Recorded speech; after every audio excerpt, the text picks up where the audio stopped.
Fala, torcida vascaína ligada aqui no canal. O Vasco venceu ontem o São Paulo de virada por 2-1 e o técnico Roger Machado, técnico do São Paulo, falou muita coisa. Será que ele mandou um recado ao Vasco após a derrota? Vamos ver o que ele falou, mas antes de tudo, deixa o like no vídeo, se inscreva no canal e lembrando que aqui tem produtos exclusivos com desconto para você. Bora pro vídeo. Vasco 2, São Paulo 1. Então a gente vai colocar os lances pra galera acompanhar. Mas começa contigo, Prats. E aí, essa vitória importante do Vasco seria a sexta derrota seguida, se não... Sexto jogo sem vencer, né? Ou é sexta derrota? Sexta derrota. Vou pegar certinho aqui. Sexto jogo sem vencer. São 3 empates e 2 derrotas. Isso. Sexto jogo sem vencer. Mas aí consegue uma virada importante e o São Paulo continua essa seu... sobe, desce. E aí, Prats? É isso, né, Felipe? O gol do São Paulo sai aos 9 minutos, né? Um começo que o Vasco até ensaiou uma pressão. São Paulo começou a se dar muito bem em bolas assim, com lançamentos geralmente diretos, né? Não tinha muita troca de passe de defesa, porque o Vasco é um time que ficou exposto, o Vasco tentou marcar mais à frente e dava espaço para o São Paulo jogar. E aí é um lance que o Caleri dribla o Robert Renan, o Léo Jardim faz uma defesa parcial, o Luciano no rebote faz São Paulo 1-0. E no primeiro tempo, mesmo com a vantagem, o São Paulo foi confortável no jogo. Isso chamou a atenção. Mal comparando que nós vimos o São Paulo na Sul-Americana, quando ganhou do O'Higgins no meio de semana, São Paulo, quando fica pouco tempo com a bola, tem de marcar mais no próprio campo, não fica confortável para jogar. O time é pressionado, o time vê a área toda hora rondada ali pelo adversário, e foi mais ou menos isso que aconteceu no final do primeiro tempo. E o São Paulo teve a bola para ganhar o jogo praticamente aí, né? Do Caleri, né? Que ele vai para concluir, aí tem ele primeiro se enrola, depois o Robert Renan acaba salvando. Aí era para matar, Aí 2-0 no começo do segundo tempo, né, Felipe? Mas daí em diante só deu Vasco, hein? Não, e aí é o Caleri, o pênalti do Caleri. Daí em diante só deu Vasco. O Renato fez alterações para colocar mais atacantes ainda. Entrou o Adson, entrou o Spinelli, entrou o Brenner. E o Vasco ficou exposto, mas com muita gente para atacar. E foi premiado, né? Empatou no pênalti do Puma Rodrigues e virou depois com o Andrés Gomes, que foi bem no jogo. O Adson entrou muito bem pela direita. O Vasco foi premiado por colocar muita gente para atacar. Mesmo que o time tenha ficado exposto, o São Paulo ficou muito retraído, encolheu e tomou a virada em São Januário. E aí, Nath, esse 2-1 do Vasco para cima do São Paulo? Eu acho que tem muito o que o Prats falou, a gente divide em 2 tempos, né? Apesar de hoje, a Farmax brinca que tem 4 tempos o jogo hoje, né? Porque tem a parada para reidratação nos 2 tempos. São Paulo foi muito mais presente no ataque, teve 3 grandes chances para fazer um resultado até um pouco mais confortável na primeira etapa, não consegue. No segundo tempo parece que cansou fisicamente também. E aí, quando o Roger precisou olhar para o banco de reservas e repor ali para manter a intensidade do time e a dinâmica da questão técnica de como o time estava se comportando, não conseguiu.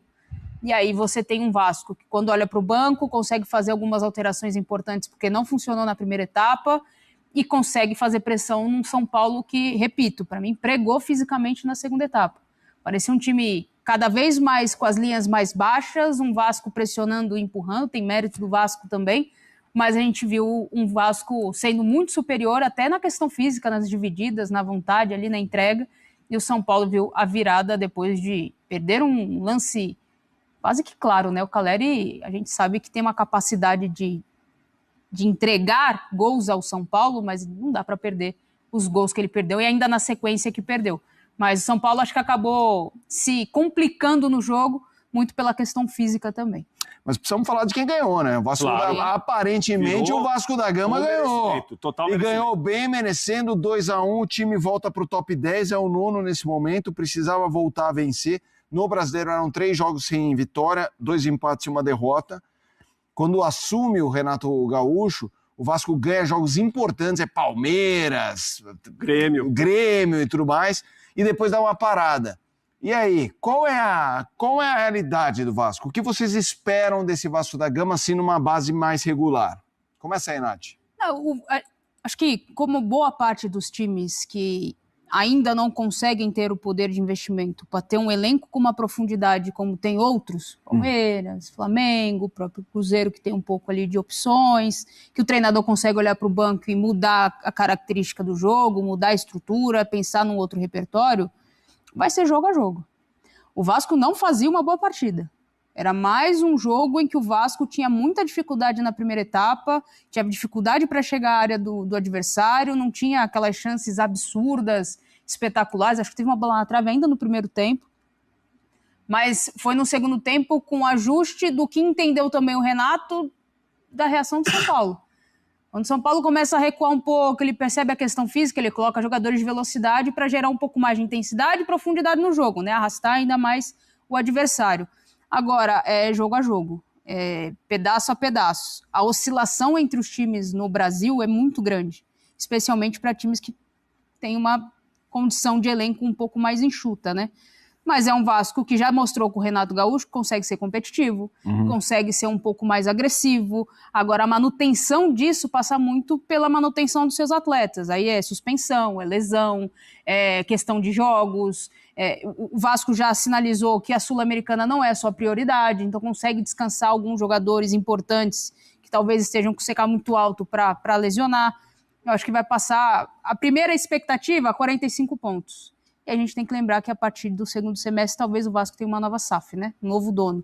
E isso pode ser em gestão de dinheiro, olhar para o mercado um pouco mais agressivo e conseguir ser ainda mais competitivo. Ô, Prats, dá uma olhada, a linha fina da tela é muito boa, né? Terceira vitória de virada no Brasileirão 2026, o 2-1 no Palmeiras eu não lembrava que era de virada, aí teve sim o 3-2 contra o Fluminense, o 2-1 contra o São Paulo, 3 vitórias contra adversários bons. A gente tá falando, ó, vamos lá, o Palmeiras é líder, o São Paulo era o segundo, né? Agora tá em quarto, porque está empatado com o Flamengo e o Fluminense. O Fluminense é o terceiro, ou seja, só contra adversário bom ele vai lá e vira jogos importantes, Prats. A gente tem de falar assim, o saldo é positivo até o momento, né, Felipe? O Vasco ainda é um time que oferece muito espaço aos adversários. Ofereceu hoje muito espaço ao São Paulo no primeiro tempo. Não é um time assim que se sustenta por defender e marcar tão bem. Agora foi premiado hoje pelas alterações do Renato também. Tem a participação do Renato, que fez uma aposta alta no segundo tempo por colocar o Adson, que entra muito bem. O treinador sempre, quando vai mexer, obviamente, tem a melhor das intenções, mas nem sempre o resultado sai aquilo que ele espera. Então o Vasco foi para o segundo tempo de ficar com o time mais exposto ainda para encurralar o São Paulo mesmo. E o Vasco conseguiu fazer isso em grande parte do segundo tempo. Então, assim, é uma virada que tem a participação do Adson, que entra bem, coloca um jogador no meio da área, que é o Spinelli, é diferente do David, que é substituído. O David não é um centroavante de área, ele é adaptado por ali também. Coloca o Brenner, que é um jogador de mais movimentação. O Andrés Gomes fez de novo um bom jogo pelo lado esquerdo. Sim. O Rojas nem estava tão mal quando saiu, mas o Renato fez alterações que deixaram muito claro o seguinte: vou tentar virar o jogo, nem que para isso eu vou correr risco. Perdido por 1, perdido por 10. Está 1-0 contra, vou tentar agora igualar o jogo e ganhar o jogo com mais gente para atacar. Mais velocidade, mais gente na área para complicar a marcação do São Paulo. E deu muito certo. É uma virada, assim, que o torcedor do Vasco certamente comemorar muito, né? Passar um fim de semana bem melhor do que passou alguns outros, quando tomou a virada do Botafogo recentemente, e era um pouco do que o Vasco não controla jogo, né? Isso falta ao Vasco em algum momento, o Vasco está na frente, o jogo não está fechado, o Vasco está atrás, o jogo não está fechado também, contra o Vasco, né? E hoje o Vasco foi premiado. O segundo tempo do Vasco foi melhor que o do São Paulo, pressionou o São Paulo, foi para a área, colocou o São Paulo em situação difícil e virou no final com o gol do Andrés Gomes. E aí, Silas, e o Vasco? Eu acredito que o Vasco passa hoje por 2 jogadores praticamente, que é o Thiago Mendes e o Andrés Gomes. E com o Renato joga muito adiantado o Thiago Mendes, né? Ele é um armador. Nacional Medellín jogou uma barbaridade no Vasco ainda, não encaixou, é bom jogador também. E a gente está vendo os melhores momentos ali, a mesma bola que o Caleri perde lá, o centroavante, o Spinelli, olha isso. Na volta, não é esse lance, é o outro, é o lance do pênalti. Ele perde não só no chute, mas ele perde na cabeça também. Então, nesse aspecto aí, tá tudo bem, tá tudo empatado. Pro Caleri só faltou alguém meter a mão na bola. Mas é pênalti. Agora, o Caleri faz uma lindíssima jogada no gol do Luciano. Faz mesmo. E depois perde um gol que ele, Caleri, não pode perder. Não, e o primeiro lance é que ele não bate nem pro gol, ele bate pro lado. Mas o que me chama a atenção é que ele faltou um pouco de energia ali, né? Na segunda bola, cara. Faltou aquela calma que o Fred tinha. E que ele tem.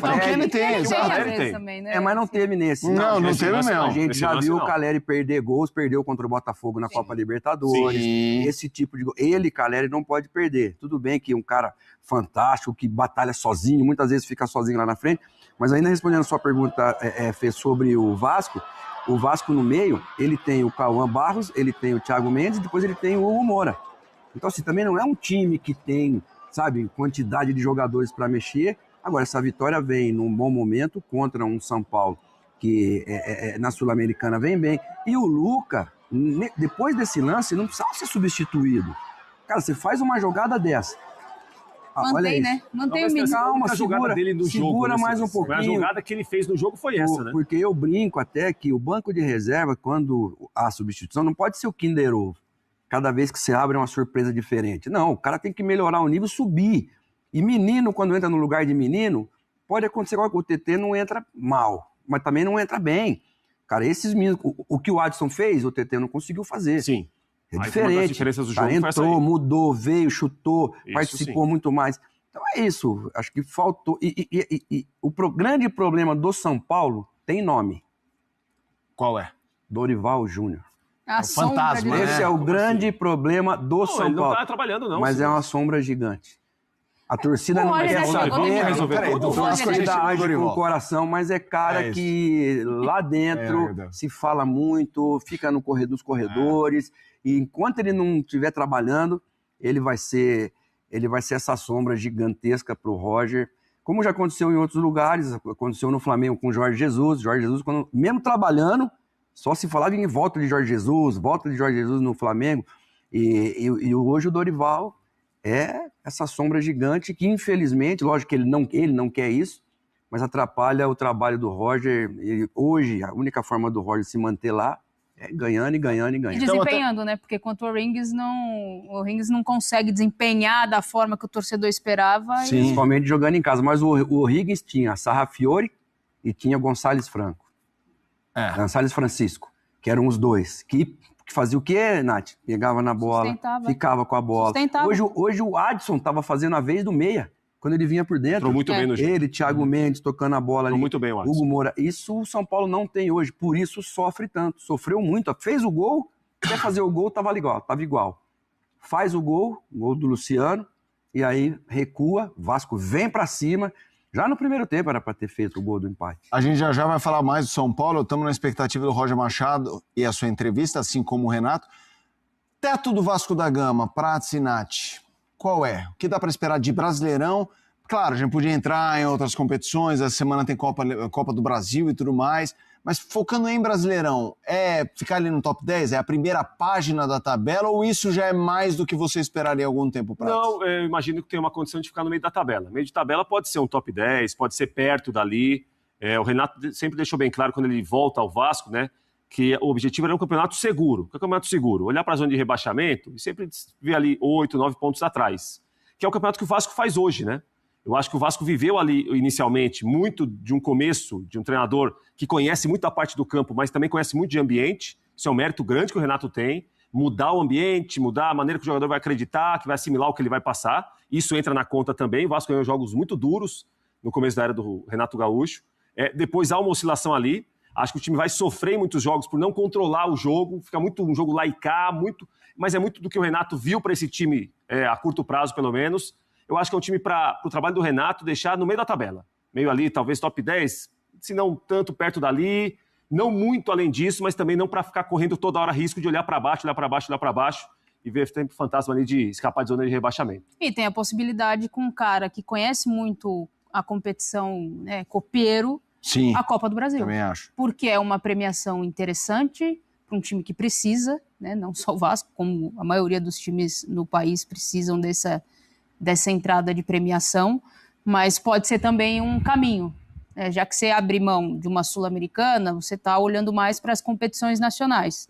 E a Copa do Brasil é contra o Paysandu. Então, é acessível sim, a depender de como vai ser estruturado isso. Penso muito semelhante ao Prats, que inicialmente, assim, o próprio Renato Gaúcho e os dirigentes já convergiram nessa questão de o planejamento, 45 pontos. Não sofrer no Campeonato Brasileiro. Até para dar ao seu torcedor um pouquinho de alento das últimas temporadas, que chega em algum momento, o Vasco dá uma acelerada, daqui a pouco patina e começa aquele fantasma de novo, um pouco diferente na temporada passada, né, nas retas finais ali. Mas eu acho que passa muito por isso. E é o que eu falei, assim, como é que vai ser, como é que fica o segundo semestre pós-Copa do Mundo? Sustentação de jogadores, contratação, como é que vai ser o mercado, vai perder peças importantes, não vai, o quanto vai conseguir fisicamente manter essa equipe para conseguir, dentro de um elenco mais enxuto, aproveitar o máximo de partidas possíveis. Silas, agora falando do São Paulo. São Paulo chegou a liderar. Acho que todo mundo, até o São Paulino, talvez não todos, mas uma boa maioria, entendia que aquela liderança ela era provisória, assim, que a realidade de São Paulo não era liderar, puxar a fila do Brasileirão, mas ao mesmo tempo começa a cair, tá em quarto, mas olha, tem uma galera chegando, tem time com jogo a menos. Então, por exemplo, o Flamengo tá empatado em pontos com 2 jogos a menos.